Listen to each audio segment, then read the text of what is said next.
गणाधीश जोश सर्वा गुणांचा मुरारंभ तो निर्गुणाचा नमो शारदा मूळ चत्वार वाचा गमो पंथानंत या राघवाचा श्रीराम शुका सारखे पूर्ण वैराग्य ज्याचे वसिष्ठा परी ज्ञान योगेश्वराचे कवी वाल्मिका सारिका मान्य ऐसा नमस्कार माझा सद्गुरु रामदासा जय जय रघुवीर समर्थ श्रोता वक्ता श्रीराम समर्थ सर्व उपस्थित श्रोत्यांच्या हृदयस्थ परमेश्वराला आत्मा नमस्कार. आजचा विषय आपला थोडा वेगळा आहे. आरती हा म्हणजे समर्थ रचित आरत्या हा विषय आहे आणि त्याच्यावर आजचं आपलं निरूपण आहे. आपलं 21 समासी संपलेला आहे आणि बाकी पण आपले वेगळे वेगळे विषय संपलेले आहेत. तर आता आपण आपली जी महाराष्ट्र ही भूमी आहे ही संतांची भूमी आपण म्हणतो त्याला. ह्या भूमीमध्ये अनेक संत होऊन गेलेले आहेत. मांदियाळीच म्हणायची त्याला. आता आपण पाहतोय की पालख्या पंढरपूरकडे गेलेल्या आहेत. त्या परतीला येतील 29 तारखेला गुरुपौर्णिमेनंतर निघतील. त्यामुळे ह्या संतांनी ह्या सगळ्या संतांनी आपल्याला दोन मार्गाने धर्म म्हणजे काय आपण पाहिलेलं आहे की कर्तव्य. आपली कर्तव्य कशी करत जायची आणि आपली आत्मोन्नती कशी करत जायची ह्याला दोन मार्गाने त्यांनी आपल्याला शिकवलं. एक प्रापंच आणि परमार्थ. आणि या दोन्हींची अनुभूती आपण जेव्हा घेतो चांगल्या पद्धतीने तेव्हा त्याला आपण म्हणतो की धर्मपालन किंवा धर्माचरण. पण मग यामध्ये काय आहे तर काही शास्त्रसंमत रूढी आहेत, शास्त्रसंमत संकल्पना आहे, त्याचं आचरण आहे आणि दुसरं म्हणजे रूढीप्रमाणे आपलं आचरण. असं जेव्हा पूर्ण होतं तेव्हा आपण संतांच्या उपदेशाचा आपल्याकडे काय म्हणतात त्याला उपयोग करून घेतो म्हणायचं. म्हणजे शास्त्र आणि रूढी परंपरा यांचा आणि त्यांनी दिलेल्या मार्गावरून आपण जेव्हा चालतो तेव्हा आपल्याला आत्मोन्नतीचा किंवा आपल्या या नरदेहाचा काय म्हणतात त्याला उन्नती करण्याचा मार्ग आपल्याला सापडतो. म्हणजे काय आहे संतांच्या सांगितलेल्या आचरणातून आपण गेलो की आपल्याला भक्ती ज्ञान कर्म योग या सगळ्या मार्गांवर चालायचा एक सराव होऊन जातो. म्हणा सराव किंवा आपण त्या संतांच्या सांगितलेल्या साहित्यामधला एक आदर्श आपल्या समोर राहतो आणि त्याप्रमाणे आपण आपलं मार्गक्रमण करत असतो. आणि या सगळ्यालाच आपण काय म्हणतो म्हणजे संतांनी दिलेल्या मार्गावरून चालण्याला आपण भक्ती म्हणतो. कारण आपल्याला काही कळत नसतं. आपण खूप वेळा खूप गोंधळून जातो की शास्त्रात हे सांगितलेलं आहे रूढीप्रमाणे हे सांगितले. एक मला इथं म्हणजे रूढी कशी असते आणि ती कशी रूढी परंपरा चालत जाते तेव्हा आपण आपलं किती गोंधळ होतो. एक मला मजेशीर गोष्ट आठवली की एक गुरु संत होते म्हणजे आणि ते त्यांची प्रवचन वगैरे सगळी सांगत असायची आणि कुठून तरी त्यावेळेस त्यांच्याकडे एक मांजर होतं. त्यांनी आलंय मांजर त्याला दूध पिणं कारण आपल्याकडे सगळे काय यज्ञ आहेत ना ब्रह्मयज्ञ वगैरे तसं त्याला ते काय दूध वगैरे प्यायला लागलं ते तिथंच रमलं मांजर. पण नंतर ते इतकं माणसाळलं की यांचं प्रवचन यांची साधना काही असलं की ते सगळ्यांना त्रास द्यायचं. त्याच्या अंगावर चढ त्याच्या अंगावर चढ. आणि मग त्यांनी काय केलं प्रवचन जेव्हा आहे किंवा त्यांची साधना आहे तेव्हा ते त्याला बांधून ठेवायला लागले ते संत. मग काही दिवसांनी ते मांजरही गेलं आणि त्या संतांनी पण देह ठेवला. त्यानंतर काय झालं त्यांच्या सगळ्या शिष्यांनी पाहिलं होतं की साधना करताना मांजर बांधलं जातं. नंतर प्रवचन करताना मांजर आपले गुरुजी बांधायचे म्हणून त्यांनी ती रूढी चालू ठेवली. आणि ती रूढी पडली की मांजर आणलं गेलं दुसरं ते बांधलं गेलं साधना करताना प्रवचन करताना. मग हे सगळं पाहताना तर काय आहे माहिती का आपण जे पाहतो त्याचा मार्ग आपण अनुसरतो आणि मग आपल्याला प्रश्न पडतो आपल्याकडे पण आता खूप रूढी आहेत मग आपला पण खूप गोंधळ होतो. मग त्यावेळेस या गोंधळामध्ये सज्जनांनी जो मार्ग दाखवलेला आहे त्या मार्गावरून चालायचा असा आपला धर्म सांगतो किंवा आपल्या संत साहित्यामधून आपल्याला मिळतं. त्याप्रमाणे जर आपण तो मार्ग अनुसरला आणि त्या मार्गावरून चाललो तर आपण भक्ती मार्गावर आहोत असं म्हटलं जातं संतांच्याकडून. आणि मग ती भक्ती कशी असते? फूल वाहिलं नाही चालतं, फळ ठेवलं नाही चालतं, पण तिथे काय महत्वाचा असतो तर भाव महत्वाचा असतो. आणि भाव मध्ये काय असतं तर दोन, आपण म्हणतो की नाही, दोन हात आणि एक मस्त. मी हे सगळं का सांगतेय की हा सगळा भाव आरत्यांमध्ये आहे. आणि आपण ज्या आरत्या करतो त्या कोणत्या भावाने करतो हे आपणच आता आपलं आत्मपरीक्षण करायला पाहिजे. आणि मग त्या ठिकाणी काय आपले दोन कर असायला पाहिजे. आपलं मस्तक संत चरणी किंवा आपल्या इष्ट देवतेच्या चरणावर नतमस्तक व्हायला पाहिजे. म्हणजे मग काय होतं की जो भाव त्या ठिकाणी आपल्याकडे व्यक्त होतो तो सख्य भक्तीपर्यंत जातो. आणि सख्य भक्तीपासून आपली आत्मनिवेदन भक्तीपर्यंतची वाटचाल होत जाते त्या भावाने. आणि मग काय होतं की सख्य भक्ती म्हणजे काय किंवा आत्मनिवेदनापर्यंतची वाटचाल काय ही आपोआप अनुसरली जाते, अंगी बांधली जाते. कारण मुख्य काय आहे तिथे शरणागती असते की जो मार्ग संतांनी सांगितलेला आहे त्या मार्गाने मी जातोय आणि मी नतमस्तक आहे त्या मार्गावर. आणि मग ही जी सख्य भक्ती असते त्याच्यामध्ये काय केली जाते? भगवंताची स्तुती केली जाते. फक्त स्तुती असते भगवंताची. मग त्याच्यामध्ये स्तोत्र रचली जातात, मंत्र म्हटलं जातं किंवा काही काही वेळेस खूप कहाण्या सांगितल्या जातात, अभंग रचले जातात, पद रचली जातात. अशा प्रकारे भगवंताची स्तुती असते किंवा त्यामधून काहीतरी एक मार्गदर्शन झालेलं असतं. अशा पद्धतीने ही सख्य भक्तीचं जे प्रकटीकरण आहे ते केलं जातं. मग आता ही भक्ती म्हणजे काय आहे? सख्य भक्तीपर्यंतची वाटचाल संतांच्या मार्गदर्शनाने आपण करतो म्हणजे काय? तर आपण काय करतोय? नित्य पूजा करत असतो. एक तर मानस पूजा आहे, आपण खूप खोलात जाणार नाही कारण आपण 21 समासीमध्ये मानस पूजा वगैरे सगळं पाहिलंय. म्हणजे आपण एक काय म्हणतात त्याला समोर बसून देवाची पूजा एक करतो आणि एक मनाली पूजा करतो. आणि मग ह्या पूजेमधून काय होतं? आपली नित्य साधना होत जाते. आणि मग ती जी पूजा आहे म्हणजे ऍक्च्युअल पूजा आणि मानस पूजा ह्याच्यामध्ये त्याची समाप्ती म्हणूयात आपण आरती म्हणून. आरती म्हणजे काय? तर त्या आरती म्हणजे आर्ततेने देवाची केलेली विनवणी. मग त्याच्यामध्ये काय असतं? स्तुती असते भगवंताची. आणि त्या इतकी स्तुती असते त्याच्यामध्ये भगवंताचा जय जयकार असतो. त्याच्यामध्ये भगवंताच्या म्हणजे जी इष्ट देवता आहे आपली त्याच्या केलेल्या लीलांचं वर्णन असतं, त्याच्या पराक्रमाचं वर्णन असतं.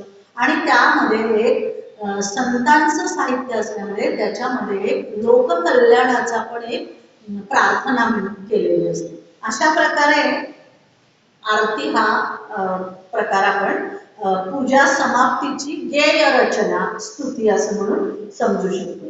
आता या आरतीचं सर्वात प्रथम श्रेय द्यायचं तर कुणाला द्यायला लागतं? तर या आरतीचं सर्वात प्रथम श्रेय नामदेव संत नामदेवांना दिलं जातं. युगे 28 विठेवर युगा. जवळजवळ 1000 वर्षापूर्वी पहिली आरती रचली गेली संत नामदेव महाराजांनी. आणि त्याच्यानंतर त्या आरतीमध्ये खंड पडला. आरती हा प्रकार रचणे किंवा आरती हा प्रकार करणे यामध्ये खंड पडला. त्याच्यासाठी अनेक कारणं आहेत पण खंड पडला. आणि ही खंडित झालेली जी प्रथा आहे आरतीची ही समर्थांनी पुन्हा स्थापन केली. आणि समर्थांनी 79 आरत्या लिहिल्या आहेत. आपल्याला फक्त थोड्याच माहिती आहेत आणि ज्या माहिती आहेत त्याचा तुम्ही समावेश करणार आहे कारण 1 तासामध्ये आपल्याला ते सगळं संपायचं. पहिल्यांदा आपण आरती म्हणजे काय, आरतीचं इतकं महत्व का आहे ते पाहूयात. आणि मग सुख करता दुःख हरता, लवथोती विक्राळे, सत्राणे उद्गाणे आणि नवरात्रीची आरती यामध्ये समर्थांना काय सांगायचं आहे याचा आपण थोडक्यात विचार करणार आहोत. मग आता आरतीचा हेतू काय किंवा आरतीचं महत्व काय? तर त्यामध्ये मुख्य म्हणजे काय असतं? आरतीमध्ये आपण पाहिलं की इष्ट देवतेची स्तुती केलेली असते. त्या स्तुतीमध्ये काय असतं? त्या इष्ट देवतेवरचं प्रेम व्यक्त झालेलं असतं. कुठलीही आरती घ्या, आपण सुखकर्ता वगैरे करताना पाहणार आहोत. नंतर काय असतं त्याचा हेतू की त्या इष्ट देवतेकडून भौतिक किंवा पारमार्थिक प्रसाद प्राप्ती करण्याची इच्छा असते. मग तो भौतिक म्हणजे काय आहे की आपल्याला काही हवंय, की मला बंगला दे, गाडी दे, काय जे काही आहे. मग मी तुझी गणपतीत आरती करीन, एवढी मी तुझ्या पुढे दक्षिणा ठेवीन वगैरे वगैरे वगैरे असतात ना मान. आता होईल गणपती सुरू होतील, नवरात्र सुरू होईल, यांच्या हस्ते आरती. ही आरती काय, अर्थार्थी म्हणूयात आपण, की काहीतरी इच्छा आहे आणि ती पूर्ततेसाठी दिलेली आहे अशी असते. आणि दुसरी म्हणजे पारमार्थी, की खरंच त्यापासून त्या आरती करणाऱ्याला काहीतरी या नरदेहामध्ये उन्नती करायची असते. अशा प्रकारचे दोन्हीही हेतू त्यामध्ये असतात. आता या आरतीची परंपरा किंवा आरती कधीपासून सुरुवात झाली, तर ह्याचा प्रथम उल्लेख जो आहे तो स्कंद पुराणात येतो. स्कंद पुराणामध्ये या आरतीच्या संदर्भातले संदर्भ सापडतात. आणि समर्थांनी ज्या आरत्या केल्या आहेत त्यांचा आराध्य दैवत प्रत्यक्ष भगवंत म्हणजे आत्माराम म्हणूयात आपण, तो श्रीराम असल्यामुळे साहजिकच त्यांनी भगवान म्हणजे श्रीरामाच्या जवळ 14 आरत्या लिहिल्या या आरत्या लिहिताना 79 मध्ये. आणि त्या लिहिताना त्यांनी तेवढ्याच आरत्या नाही लिहिलेल्या, त्यांनी मारुतीच्या आरत्या लिहिल्या, सगळ्या संतांच्यावर आरती लिहिलेली आहे, भगवद्गीतेची आरती लिहिलेली आहे, कृष्णा नदीची आरती लिहिलेली आहे, नंतर शांतादुर्गा म्हणजे गोव्याच्या ज्या आहेत त्यांची आरती लिहिलेली आहे. त्याच्यानंतर अनेक आरत्या लिहिलेल्या आहेत. गीतेची आहे, अर्धनारी नटेश्वराची आहे, शंकराची आहे, तिरुपती बालाजीची आहे. अशा सगळ्या 79 आरत्या समर्थांनी लिहिलेल्या आहेत. आता समर्थांचा जो आपण आजवर अभ्यास करतो त्याच्यामध्ये आपल्याला लक्षात येतं की परमार्थ आणि ज्ञान मार्ग याची समर्थांनी सांगड घातलेली आहे.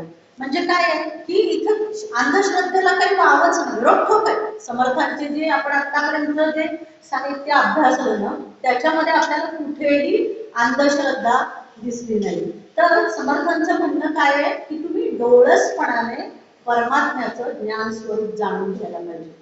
हाच संदेश समर्थांच्या खूप आरत्यांमध्ये आपल्याला दिसतो. आणि आपण पाहिलंच आहे त्यांची शब्दरचना अतिशय चपकलपणे त्यांनी तिथं आरत्यांमध्ये केलेली आहे, रोखोकपणे. म्हणजे अक्षरशः या आरत्या लिहिताना म्हणजे या एवढ्या आरत्यांचं लेखन रामदास साहित्य परिषदेत समूह आहे, त्याच्यावर जवळजवळ 3 वर्ष चाललेलं होतं आणि त्याचं संकलित एक पुस्तक काढलं गेलं. तर ते लिहिताना मला इतकं वाटायचं की हा एका शब्दात केवढं पुराण समर्थांनी सांगितलंय.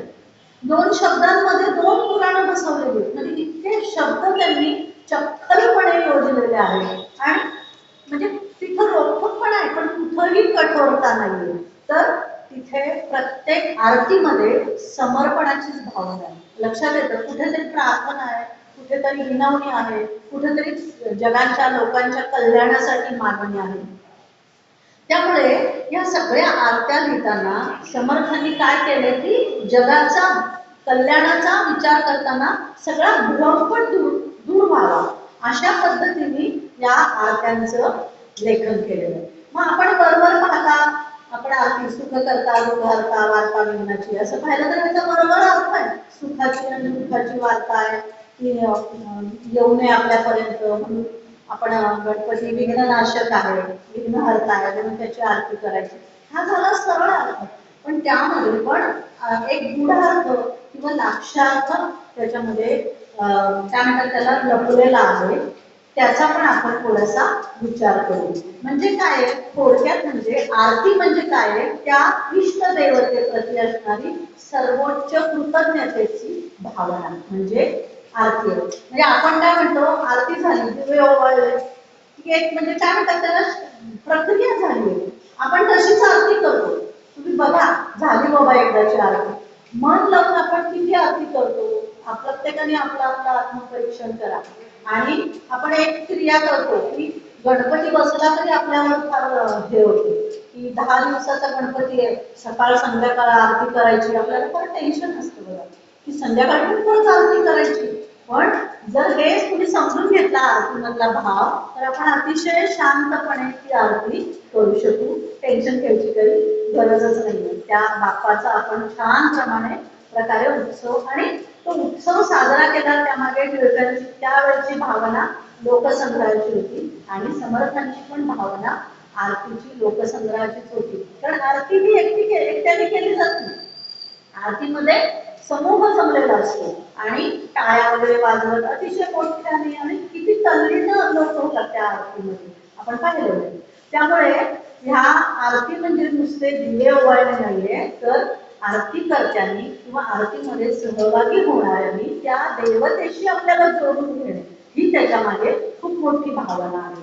आता आरतीचा शोध कुठपासून आपण पाहिलं, स्कंद पुराणामध्ये त्याचा उल्लेख आहे. म्हणजे अग्नीपासून याचा शोध लागलेला आहे. आणि आपण बघा सगळे यज्ञ विज्ञ असतात त्यामध्ये अग्नीच असतो आणि अग्नीला दिलेली आहुती त्या देवतेपर्यंत पोहोचते असं म्हटलं जातं.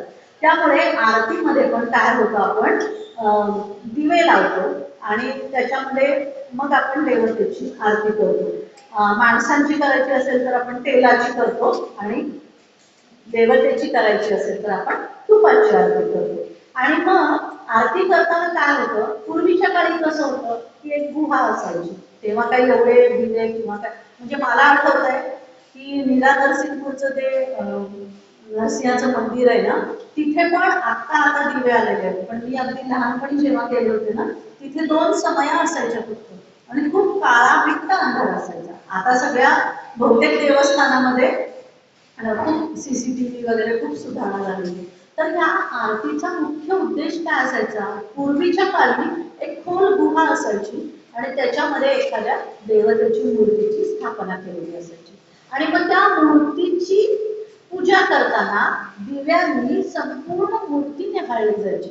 म्हणजे डोक्यापासून पायापर्यंत, पायापासून डोक्यापर्यंत असे तो पूर्णपणे दिवा फिरवला जायचा. आणि तेव्हा काही मंत्र म्हटले जायचे, वेद म्हटले जायचे.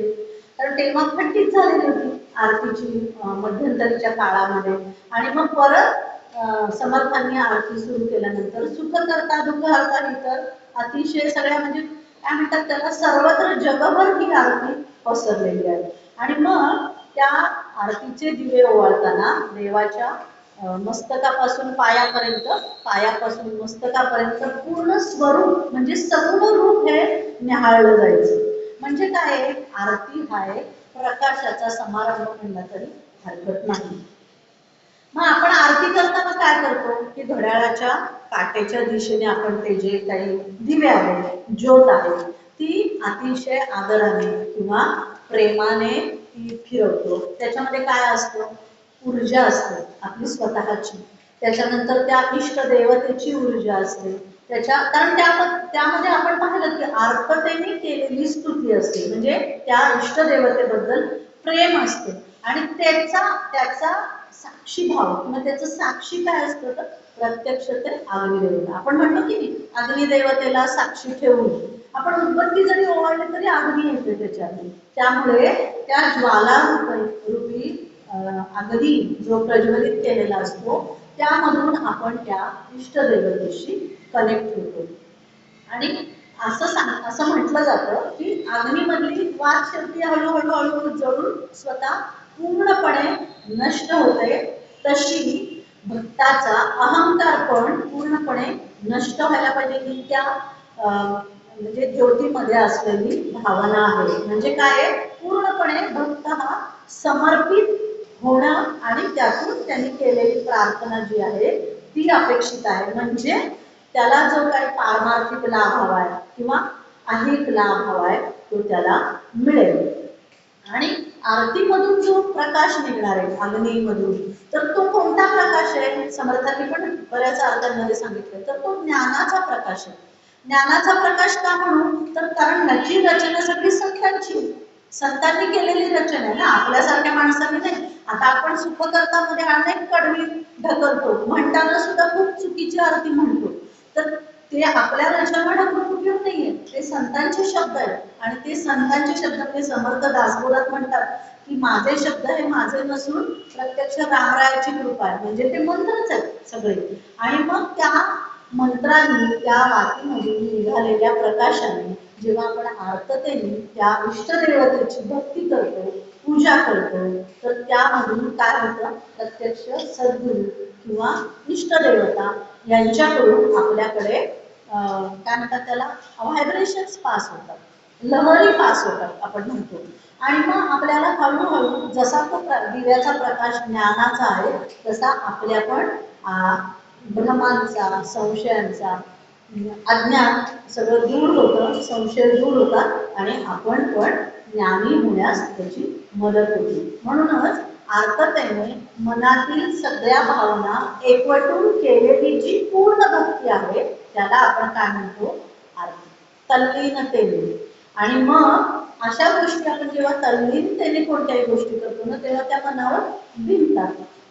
त्यामुळे आरती याचा अर्थ इतका आपण जर लक्षात घेतला तर आपण जी कोणती आरती करू ना ती आपण व्यवस्थित उच्चारून म्हणू, आपले शब्द घालून म्हणणार नाही. आमच्याकडे पण रोज आरती होते, मी एकदा त्यांना जाऊन सांगणार आहे, मला भावत नाही, सुख करता दुःख हरता, मध्ये मध्ये आपले काय आपण पाहणार आहोत की काय 7 कडवी काय 4 कडवी काय स्वतःचे शब्द काय बरं पूर्वी प्रेम कृपाया, मला आता आठवत नाही पण त्या आरतीत गेले की मला कळेल.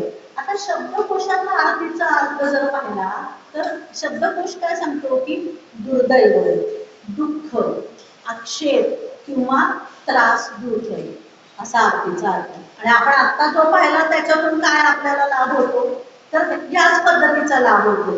आणि अजून एक अर्थ आहे की देवांची आराधना किंवा उपासना. शब्दकोश तुम्ही काढला आणि आरती या शब्दाचा जर अर्थ पाहिला तर तो हा दिसेल. आता कलियुगामध्ये भगवंताला बघण्याचा सोपा उपाय म्हणजे आरती असं सगळे संत म्हणतात. कारण आपण पाहिलं की संतांनी काय केलेलं आहे, आरतीची रचना केलेली आहे, आरततेने हाक मारलेली आहे. त्यामुळे उपास्य ह्या सगुण परमात्म्याचं दर्शन घेण्यासाठी आरतीचा उपयोग होतो. त्यामुळे उपास्य देवतेवरील आपली श्रद्धा वाढते आणि श्रद्धेने काय होतं ते देवतेचं तत्व आहे ना ते अधिक ऊर्जित होत जातं. असं ह्या आरतीचा खूप मोठा लाभ होतो. आता आरतीमध्ये काय असतात, नाद असतात, लहरी असतात. आपण बघा आरती टाळ्या वाजवतो, बरोबर आहे, घंटा वाजवतो देवळाची जोरात, किंवा मृदुंग. काही काही ठिकाणी तुम्ही आता जर काकड्याची आरती वरती पाहिली असेल किती मजा येते ना, म्हणजे जेव्हा. आणि प्रत्येक जण म्हणतो काही नाही मिळालं तरी आरतीला जायला पाहिजे. त्याचं स्कंद पुराणात भगवंतांनी दिलेलं स्पष्टीकरण काय ते आपण पाहणार आहोत. पण ह्या आरतीमध्ये जो नाद असतो ना ह्याच्यामुळे काय होतं, मनुष्यामधलं जे चैतन्य आहे ना ते वाढतं आणि त्या चैतन्याच्या वाढीचा त्या मनुष्याला खूप लाभ होतो. आणि आरती भगवंतांनी काय सांगितलंय स्कंद पुराणात की आरतीत सहभागी राहिलं तरी पूजा केल्याचं फळ प्राप्त होतं. स्कंद पुराणात भगवंतांनी सांगितलं. म्हणजे एखाद्याला मंत्र माहिती नाही, पूजा विधी माहिती नाहीये, पण तो आरतीत सहभागी झाला तर ती पूजा सगळी केल्याचं पूर्णपणे त्याला फळ प्राप्त होतं. आणि समूहाने केली जाते आपण पाहिली. आणि आरती केल्यानंतर काय भगवंताने सांगितलंय की जो आरती करतो, जो मनुष्य आरती करतो त्याला वैकुंठ लोक प्राप्त होतो आणि जे सहभागी होतात ना त्याला परमधाम प्राप्त होतो असं स्कंद पुराणात भगवंताने सांगितलंय. आणि आता जेव्हा आपण आरती झाली की ते आपल्या समोर सगळीकडे आरती फिरवतात. आपण काय करतो, दोन्ही हाताने आरती करतो आणि डोक्यापासून घेतो.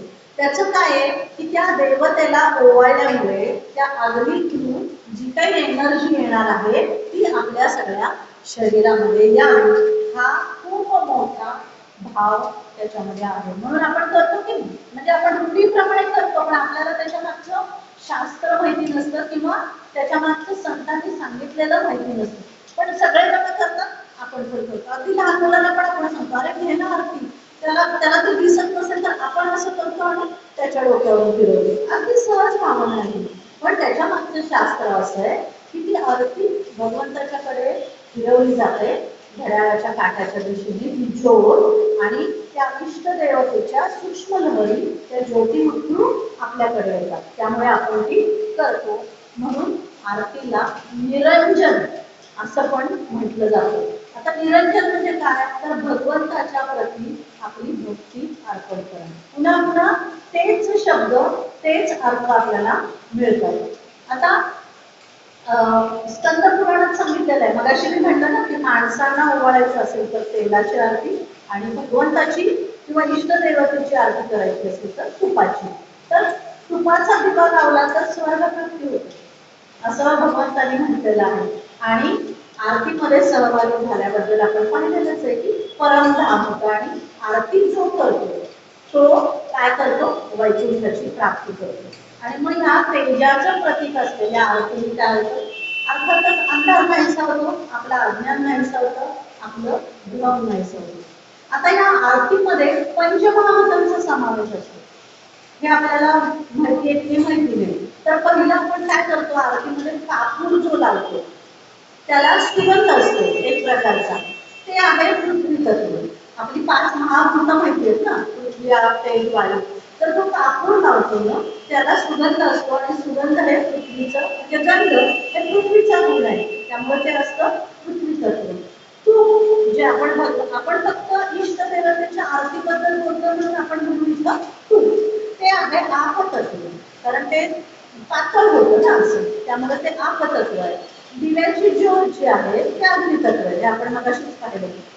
आणि ती ज्योत आरती करताना हालचाल होते ना त्याची, ते वायू तत्व आहे, कारण वायूमुळे त्या ज्योतीची हालचाल होते.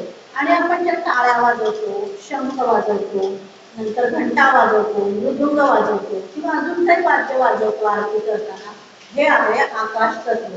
कारण नाद किंवा शब्द हा आकाशाचा गुण आहे, त्यामुळं आरती करताना आपण ह्या 5 तत्वांचा आरतीमध्ये समावेश करतो. आठवा तुम्ही, कापूर पण लावतो आपण, तुपाचा दिवाळी लावतो, उदबत्ती पण असते, सुगंध म्हणजे गंध म्हणजे पृथ्वी तत्व आहे. अशा प्रकारे या आरतीचं महत्व आहे, किंवा आरती केल्याने काय होतं, किंवा आरती म्हणजे काय याचा अर्थ आपण समजून घेतलेला आहे.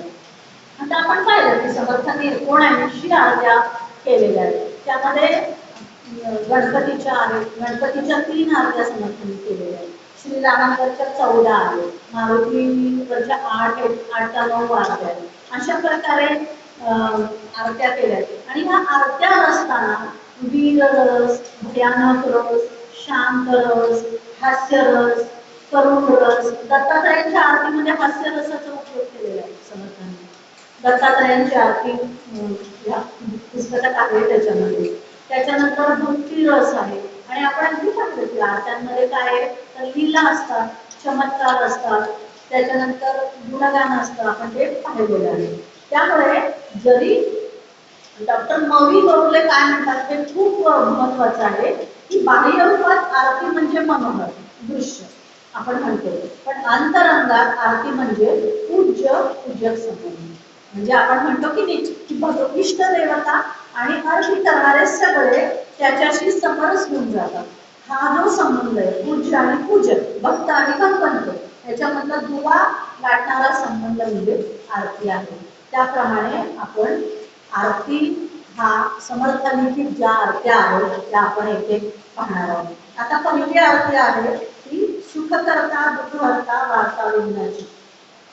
नुरवी पूर्वी प्रेम कृपा जयाची सर्वांनी. आता आपण इथं म्हणताना काय करतो, जय देव जय देव जय, दर्शन मात्रे म्हणणं, स्मरणे मात्रे म्हणणे, आपल्या मनानेच घालतो, हा शब्द आरतीत नाही. समर्थांनी फक्त लिहिलेलं आहे की दर्शन मात्रे म्हणणं कामना पूर्ती. त्याच्यानंतर ही आरती आहे ही 3 कडव्यांचीच आहे, म्हणजे लंबोदर्पी तांबरामध्ये ती संपलेली आहे त्या कडव्यामध्ये. पण आपण एक म्हणजे मध्यंतरी 7 कडव्यांची आरती येत होती बघा, तुम्हाला आठवत असेल तर ती 7 कडव्यांची आरती समर्थ रचित आरती नाही, तर 3च म्हणजे रत्नखचित फरा आणि लंबोदर्पी तांबर मणिवर वंदना, ही जी 3 कडवी आहेत. पहिली सुखकर्ता दुःखहर्ता, रत्नखचित फरा, तिसरं आहे ते लंबोदर्पी तांबर. हे का आहे तर आता गणपती सुरू झालाय ना, 7 कडव्यांची आरती आहे, तुम्ही मार्क करा, तर ती समर्थ लिखित आरती नाही. त्याच्यामध्ये ही 3 कडवी येतात आणि पुढची 4 मग पुढे रचलेत माहिती नाही, संत आहेत का माहिती नाही आपल्याला, ते शब्द आपण त्या पद्धतीने घेऊन हे आपल्याला माहिती नाही. त्यामुळे आपण फक्त ही सुखकर्ता दुःखहर्ता जी आरती आहे तीच म्हणायची आहे. आणि ती म्हणताना ह्या पद्धतीने जर आपण ती आरती म्हणायचा प्रयत्न केला तर तुमचं तुम्हीच विचार करा की तुमच्या मनातला भाव काय होतो, या ऑब्झर्व करा. आता ह्या आरतीमध्ये समर्थांनी सगुण रूपाचं पण वर्णन केलंय. म्हणजे रत्न खचित फरा तुझ गौरी कुमरा, सगळं सगुण रूप आहे. मुक्ता फळांचे हार म्हणजे मोत्यांचे हार घातलेले आहेत. हे सगळं म्हणजे सगुण आपली जी गणपतीची मूर्ती आहे त्याचं वर्णन आहे. पण त्याच्याबरोबर निर्गुण रूपाचा एक गुणार्थ म्हणला तर त्या आरतीमध्ये आहे. आता गणपती म्हणजे काय, तर विवेक बुद्धीला आपण गणपती म्हणतो. आपण जर या पद्धतीने ही आरती पाहिली ना तर आपल्याला लक्षात येईल. आता सुख दुःख का होतं आपल्याला, किंवा देह देहाशी जेव्हा आपण जोडला जातो तेव्हा आपल्याला सुख किंवा दुःख मिळते. त्या देहाला जे अनुकूल आहे त्याला आपण म्हणतो सुख, त्या देहाला जे प्रतिकूल आहे त्याला आपण म्हणतो दुःख. त्याच्यानंतर गुण, तमोगुण असेल तर नक्कीच त्याचा परिणाम काय आहे, दुःख आहे. आणि सत्वगुण असेल तर त्याचा नक्कीच परिणाम हा सुख आहे. आणि रजोगुण असेल तर तो कशासाठी वापरला गेलाय त्याच्यावर आपला परिणाम आहे. त्याच्यानंतर काळ आहे. सुख दुःख ही संकल्पना काळाशी पण रिलेटेड आहे. की आता आपल्याला वाटतंय की आपल्याकडे दुःख आहे, पण पुढे एखादी घटना घडली की आपल्याला वाटतं नाही ते बरं झालं बरं का, त्यावेळेस ते घडलं ना, असं होतं की खूपदा आपल्याला. म्हणजे आत्ता आपल्याला हवं, तर आपल्याला ते हवं असतं त्या क्षणी, पण ते आपल्याला मिळत नाही. तेव्हा आपल्याला काय होतं, दुःख होतं. आणि आपण म्हणतो की काय आपलं असंच आहे असंच आहे. आणि नंतर ती गोष्ट आपल्याला कधीतरी रिअलाइज होते. बरं, आपण प्रवास करणार असतो, तिकीट मिळत नाही आपल्याला, विमानाचं म्हणा गाडीचं म्हणा, मी कालाचं उदाहरण देते आहे.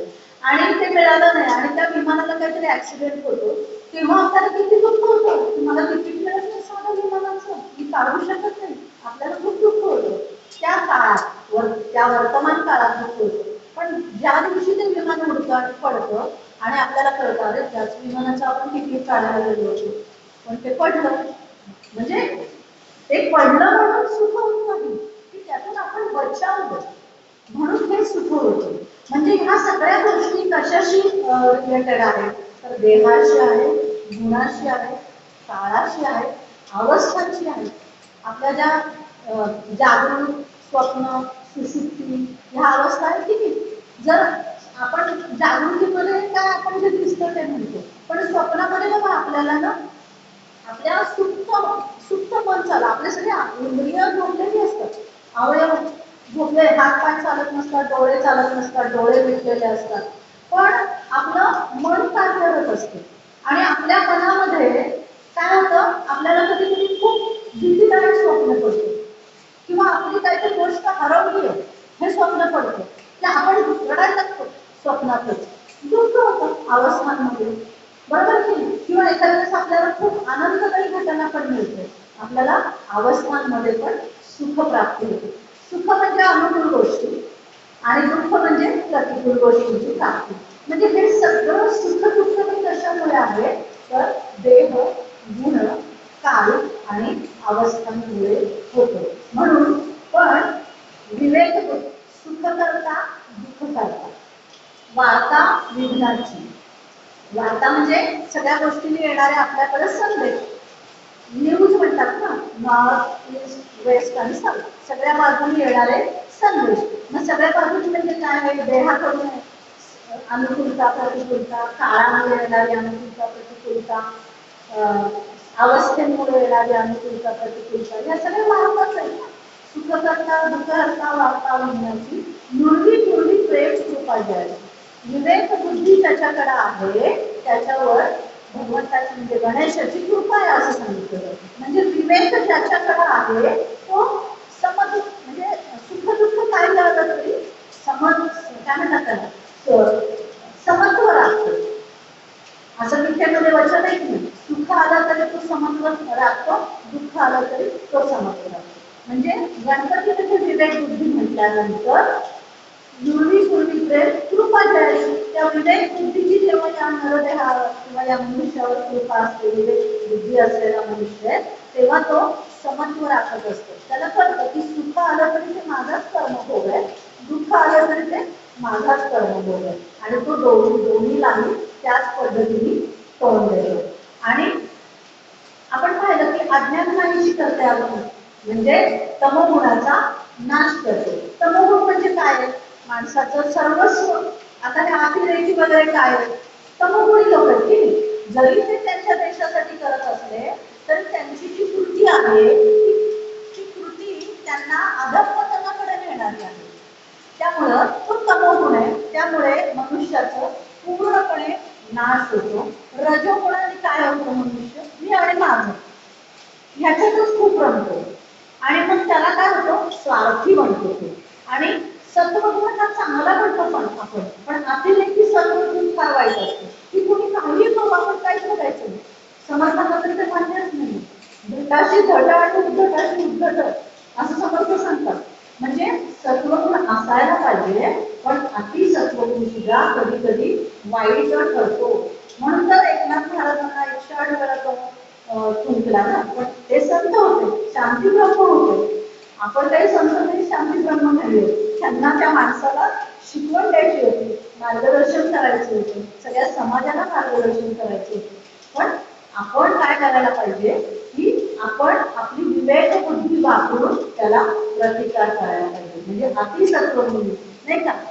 एक गाल मारला की दुसरा गाल पुढे करायचं असं म्हणतो ना आपण. अतिसत्व होऊन झाला, एकावरच काय मारतो, दोन गाल आहेत तर तो कधी कधी नाश असतो. मग या सगळ्याचा जर आपण ह्या तिन्ही गुणांचा विवेक बुद्धीने विचार केला तर आपल्याला लक्षात येतं की कशाला या गुणांच्या पसारात पडायचंय. मी तर सर्व गुणातीत आहे. आपण अथर्व शीर्षक म्हणतो की नाही की कालातीत आहे, गुणातीत आहे. गणपती अथर्व शीर्षामध्ये म्हणतो आपण. मग मी तर सगळ्या गुणातीत आहे, मी स्वस्वरूप आहे. मग मी या गुणाच्या भांडणीत पडूच कशाला? अशी ज्याच्याकडे विवेक बुद्धी असते तो विचार करतो. म्हणजे हे जे अथर्व शीर्षामध्ये सांगितलेलं आहे, देहातील गुणातील मी तर चारही देहा पलीकडचा आहे. समर्थ सांगतात ना शिष्याला की अरे तू तर चौदेहा पलीकडचा आहे. तुझा जो स्थूल, सूक्ष्म, कारण, महाकारण हे जे देह तू मानतोय ना माझे माझे म्हणून, याच्याही पलीकडचा तू आहेस. तू स्वतः आत्मस्वरूप आहे. हे विवेक बुद्धी ज्याच्याकडे आहे. विवेक म्हणजे काय आहे? काय योग्य आणि काय अयोग्य यातून योग्य ते निवडणे, अयोग्य ते टाकणे, याला आपण विवेक म्हणतो. अशा विवेक बुद्धीने जो विचार करणार आहे त्याला कळतो. म्हणून विवेक बुद्धी म्हणजे गणपती. आणि ते जे सच्चित आनंद स्वरूप आहे ते माझं आत्मस्वरूप आहे. कारण मांडुक्य उपनिषदामध्ये असं सांगितलेलं आहे की ओंकार हा प्रणव हा आद्य परमात्म तत्व आहे आणि त्यातून सगळी अक्षरं तयार झालेली आहेत. म्हणजे ते परमात्म स्वरूप असणारं ते मीच आहे असं या आरतीमध्ये सांगितलेलं आहे. लक्षात. त्याच्यानंतर मग सुखकर्ता दुःखहर्ता वार्ता विघ्नाची. मग तिथं दुःख राहणारच नाही ना. सच्चित आनंद म्हणजे सत म्हणजे काय आहे?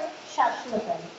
बरोबर आहे. आणि आनंद स्वरूपच आहे, सच्चिदानंद स्वरूप आहे. आनंद स्वरूप जर मी माझं स्वरूप आहे तर तिथं दुःख राहणारच नाही. म्हणजे दुःख हरण करणारा किंवा विघ्न हरण करणारा असा हा गणपती आहे.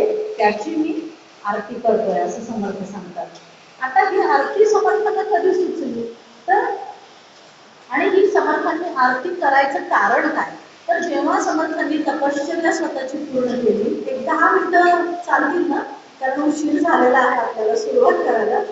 तर जेव्हा भारत भ्रमणासाठी समर्थ जेव्हा भारत भ्रमणासाठी बाहेर पडले तपश्चर्येनंतर, तेव्हा त्यांनी बऱ्याच देवस्थानाला प्रत्यक्ष स्वरूपात किंवा सूक्ष्म स्वरूपात दर्शन दिलेलं आहे. आणि म्हणजे तिरुपती बालाजीची आरती पाहिली ना तर बालाजीचं अतिशय सुंदर वर्णन त्या आरतीत आहे. म्हणजे जे बालाजीला जाऊन आले ना ते सांगतात ते सगळं आहे त्याच्यात.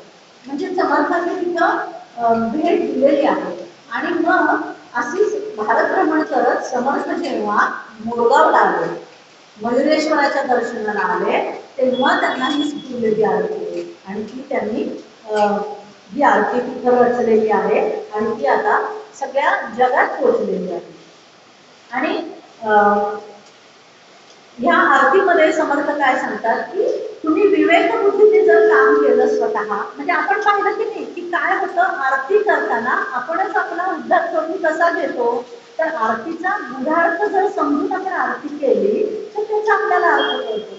आणि मग समर्थांनी सांगितलंय की जेव्हा मी आत्मस्वरूप आहे हे मी जाणतो, मी या देहाच्या पलीकडचा आहे, मी या काळाच्या पलीकडचा आहे, या देह काळ अवस्थामुळेच तर मला सुख दुःख येत आहे, म्हणजे ती बंधनं माझी मी काढून घेतलेली.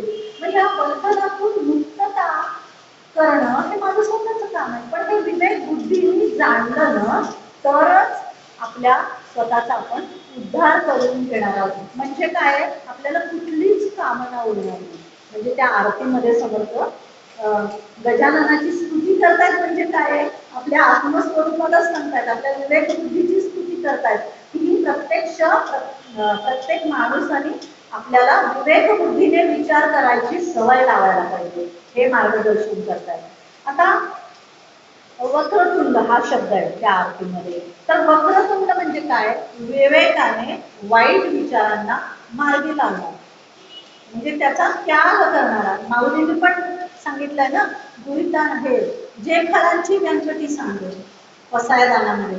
माऊलींनी काय सांगितलंय, तो माणूस नष्ट नाही व्हायला पाहिजे, तर त्याच्यामध्ये असलेला जो काय म्हणतात त्याला, दुर्गुणाचा भाव किंवा व्यंकटी म्हणजे काय, वाकडी बुद्धी असं म्हणूयात आपण, की त्रास देणे वगैरे, ही नष्ट होऊन तो माणूस सद्गुणी व्हायला पाहिजे.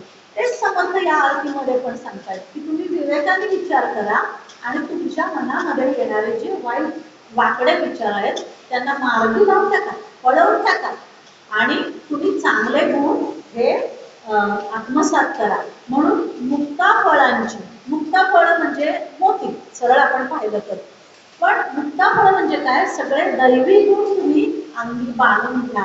आणि जेव्हा तुम्ही दैवी गुण अंगी बांधून घ्याल तेव्हा तुम्ही भगवंताची भक्तच होणार ना.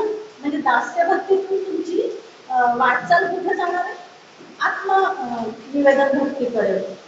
त्यामुळे या आरतीमध्ये फणीवर वंदना हा शब्द, बरोबर, फणी म्हणजे फणीवर म्हणजे नाग. आता गणपतींनी नाग आपल्या कमरेभोवती बांधलाय, असं त्या ह्याचं काय म्हणतात त्याला, सगुण रूपाचं वर्णन आहे. आता फणीवर वंदना, फणीवर म्हणजे नाग पाहिल्यानंतर आपण कोणत्या नागांवर विजय मिळवला पाहिजे, तर ऐशणांवर. कोणत्या, सत्ता, संपत्ती, कीर्ती, यश डोक्यात जातं की नाही माणसाच्या. सत्ता आली तरी माणसाच्या डोक्यात जातं, संपत्ती आली तरी माणसाच्या डोक्यात जातं.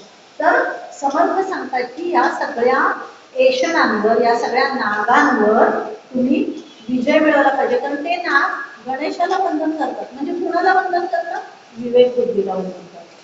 आणि म्हणून ह्या सगळ्या ऐशणांवर तुम्ही विजय प्राप्त केलेला पाहिजे. अशा पद्धतीने समर्थांनी या गणेशाच्या आरतीमध्ये वर्णन केलेलं आहे. अजून भरपूर आहे, पण आपल्याला दुसरी पण एक आरती घेऊयात आपण, कारण आणि शेवटी समर्थ काय म्हणतात, दास रामाचा वाटपा हे सदन आहे. सदन म्हणजे हे शरीर, ह्याच्यामध्ये मी रामायणाची वाट बघतोय ह्या शरीरामध्ये. आणि समर्थांचं तर हे विश्वची माझे घर होतं की नाही. त्यामुळे समर्थ जेव्हा भारत भ्रमण करून आले तेव्हा त्यांनी ती भारताची अवस्था पाहिली आणि या मयुरेश्वराला त्यांनी प्रार्थना केली की बाबा तू या भारताची विघ्न आहेत ती सगळी दूर कर, विघ्नहर्ता आणि या भारताला सावर म्हणून. आणि गणेश आपण काय म्हणतो की सगळ्यांचा आग्रमान गणेशाला आहे, म्हणून समर्थांनी पहिली ही आरती रचली मयुरेश्वराच्या मंदिरात. तसंच आपण थोडक्यात पाहूयात, सत्राणे उड्डाणे हुंकार वगैरे. त्याच्यामध्ये समर्थ सांगतात मारुतीची आपण जी म्हणतो ना, तर त्याच्यामध्ये समर्थ सांगतात की ह्या मारुती रायाचा हुंकार एवढा प्रचंड आहे की त्याने सगळं ब्रह्मांड हल्लेलं आहे. पर्वत हल्लेले आहेत, सगळे पशु पक्षी हल्लेले आहेत, सगळे प्राणी हल्लेले आहेत, हादरलेले आहेत, नंतर पाताळ हादरलेला आहे. असं त्याच्यामध्ये प्रचंड वीर रसाचं वर्णन आहे या आरतीमध्ये.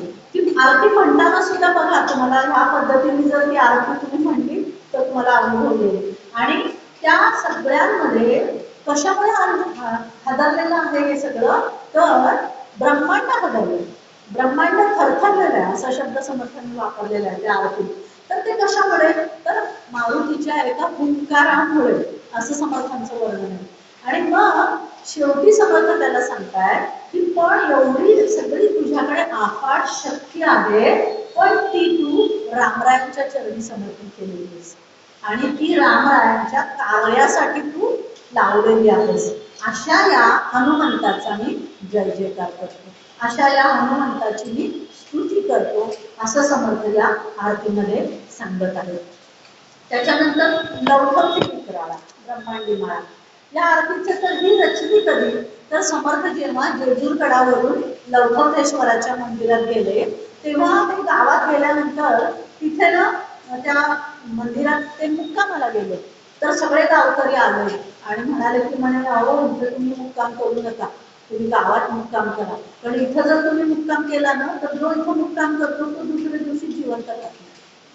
अंधश्रद्धा मोडून काढणे, म्हणजे पहिल्यांदा म्हटलेलं होतं ना, मी मुद्दामून ही आरती का होतीये, तर समर्थ म्हणाले ठीक आहे मी इथंच राहतो. आणि मग गावकऱ्यांनी समजावायचा प्रयत्न केला पण समर्थांनी काही ऐकलं नाही आणि समर्थांनी मुक्काम त्या लवथवतेश्वराच्या मंदिरात केला. दुसऱ्या दिवशी सकाळी सगळा गाव लोटला की हा माणूस जिवंत आहे का पाहायला. तर समर्थ मस्त त्या पिंडीची पूजा करत होते आणि आरती करत होते. लवथवती विक्राळ ब्रह्मांडी माळा विषय कंठ काळा त्रिनेत्री ज्वाळा. आणि 400 वर्षापूर्वी समर्थांना हे माहिती होतं की अनेक ब्रह्मांड आहेत.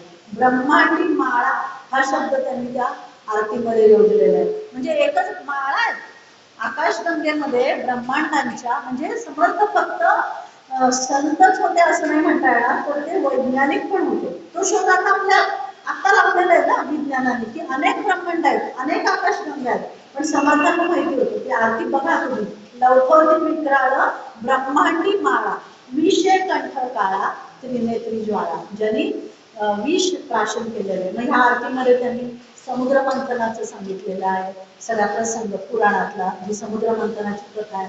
आणि शेवटी रघुकुल टिळकराम दासा अंतर.